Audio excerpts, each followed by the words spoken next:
नमस्कार। आज हम बात करेंगे विधि शास्त्र के अंतर्गत विधिक अधिकार के आवश्यक तत्वों के बारे में।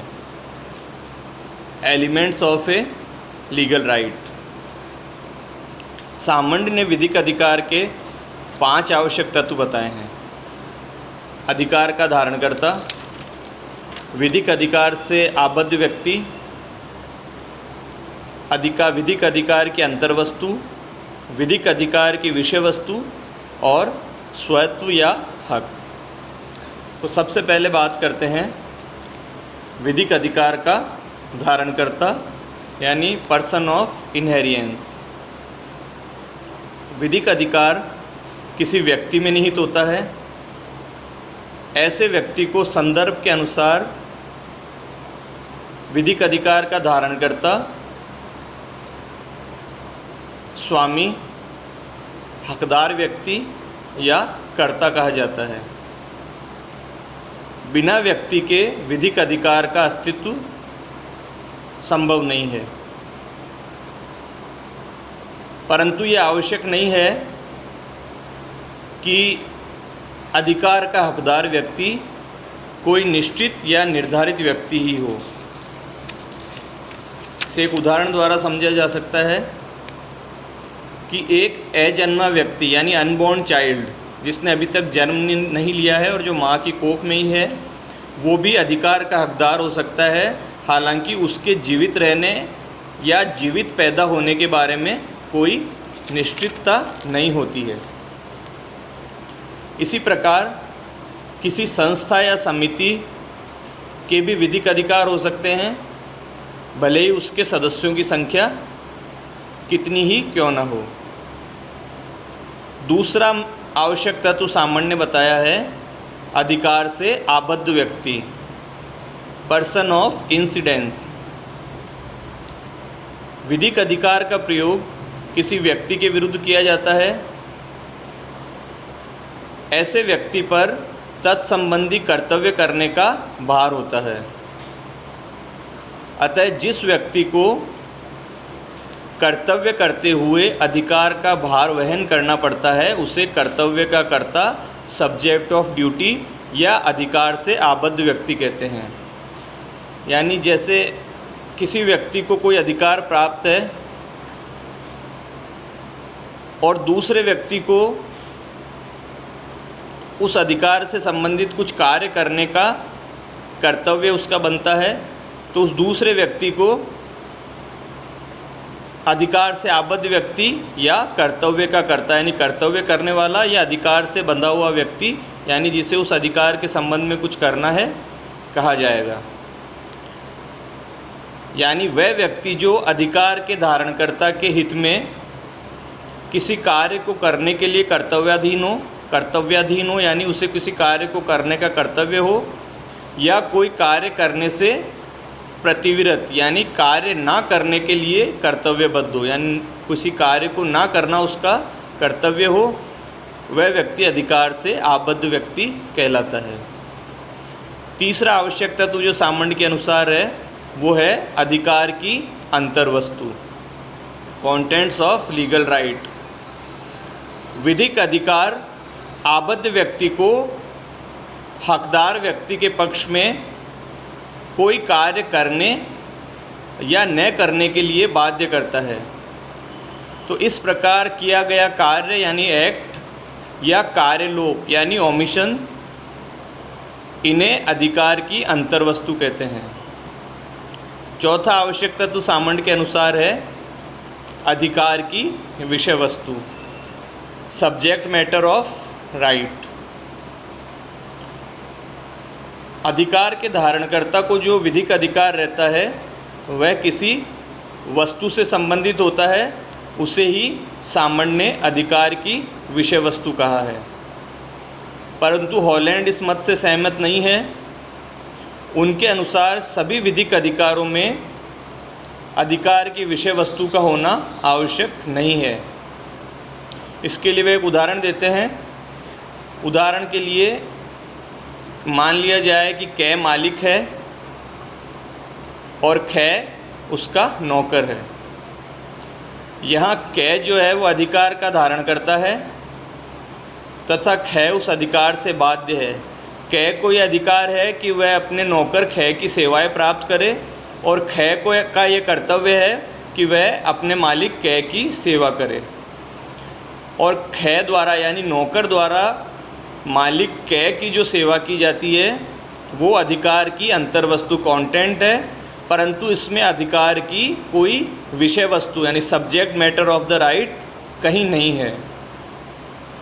इस प्रकार अधिकार की विषय वस्तु निश्चित, अनिश्चित, प्रत्यक्ष या परोक्ष कैसी भी हो सकती है, जैसे ख्याति, कौशल, ज्ञान, सेवा आदि किसी व्यक्ति के अधिकार की विषय वस्तु हो सकती है जिसका कोई निश्चित स्वरूप नहीं है।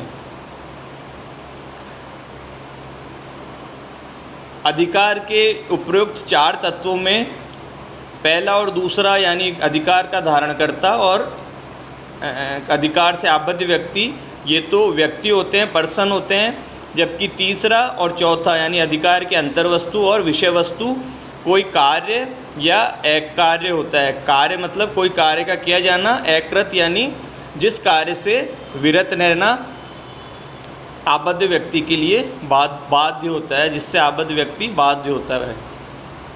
5वां जो आवश्यक तत्व सामंत बताते हैं वो है अधिकार का स्वत्व या हक, टाइटल ऑफ द राइट। प्रत्येक विधिक अधिकार के साथ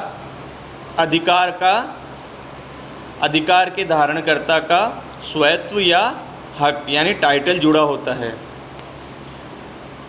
स्वत्व उन तथ्यों या घटनाओं से उत्पन्न होता है जिनके कारण विधिक अधिकार धारणकर्ता में निहित हुआ है। सामंत इन 5 तत्वों को अधिक स्पष्ट करने के लिए, विधिक अधिकार के इन 5 तत्वों को अधिक स्पष्ट करने के लिए एक उदाहरण देते हैं।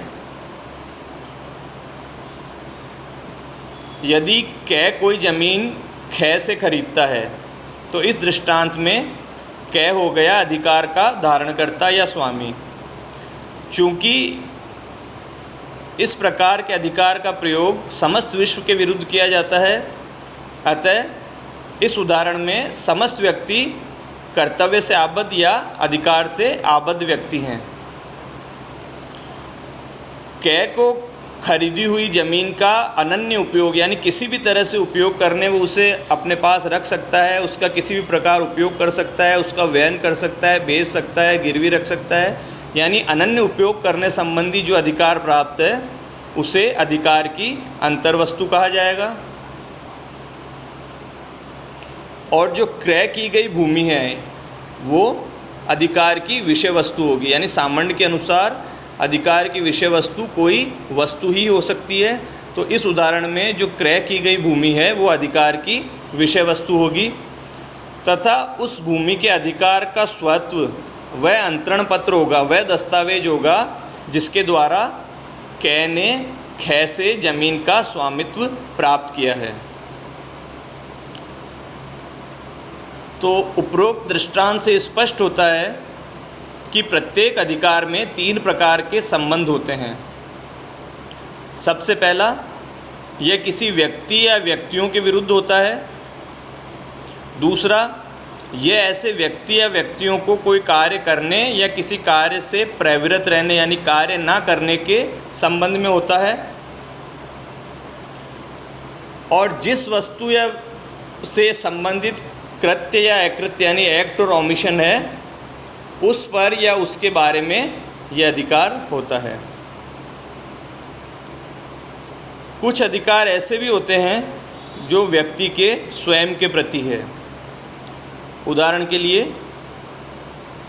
प्रत्येक व्यक्ति का यह अधिकार होता है कि उसकी मृत्यु ना कारित किए जाए यानी उसे मारा ना जाए, और इस अधिकार की विषय वस्तु है उस व्यक्ति का जीवन, लाइफ। इसी प्रकार प्रत्येक व्यक्ति का अधिकार है कि उसके विरुद्ध किसी प्रकार का प्रहार यानी हमला ना किया जाए, उसे धोखा ना दिया जाए या उसकी संपत्ति को ना छीना जाए या उसे अपमानित ना किया जाए, और उसकी संपत्ति में जिसका वह अनन्य स्वामी है अनुचित हस्तक्षेप ना किया जाए।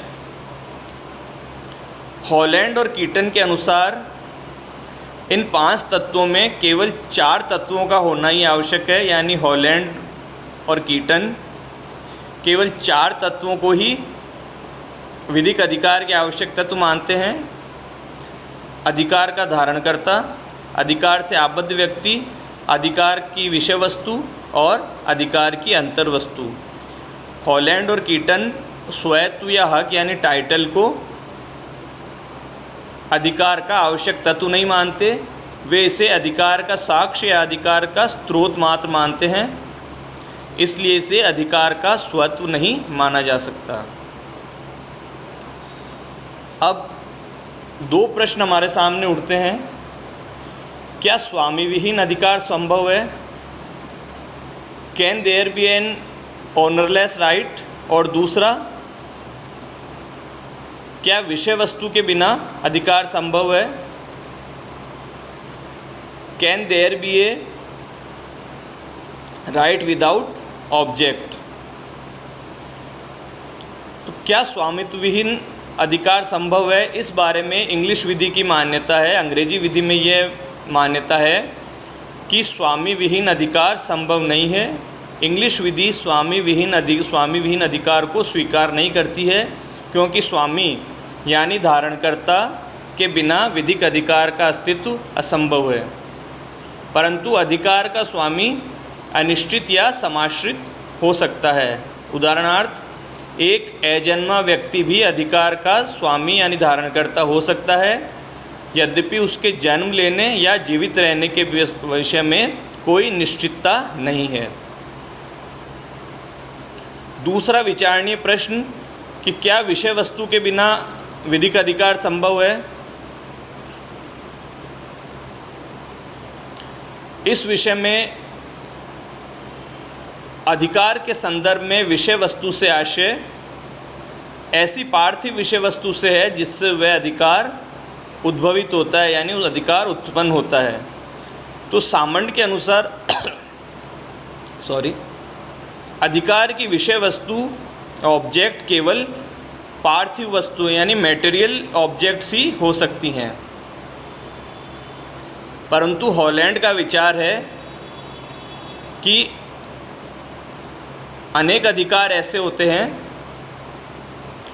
जिनमें विषय वस्तु अंतर्भूत तत्व के रूप में विद्यमान नहीं रहती, जैसे कीर्ति का अधिकार, नौकर से सेवा प्राप्त करने का अधिकार, माता पिता का अपने बच्चों पर अधिकार या पति पत्नी का दाम्पत्यिक अधिकार आदि।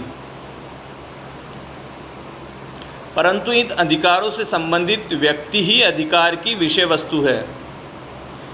किसी विधिक अधिकार में विषय वस्तु का होना उतना ही आवश्यक है जितना कि अधिकार के स्वामी यानी धारणकर्ता का होना। तो सारांश रूप में हम ये कह सकते हैं कि विषय वस्तु के बिना अधिकार का होना संभव नहीं है। हाँ, यह अवश्य है कि अधिकार की विषय वस्तु किसी पदार्थ के रूप में हो सकती है अथवा किसी व्यक्ति के रूप में हो सकती है। इस प्रकार हमने देखा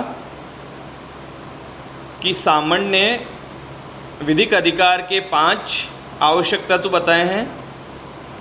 पहला, अधिकार का धारणकर्ता यानी स्वामी।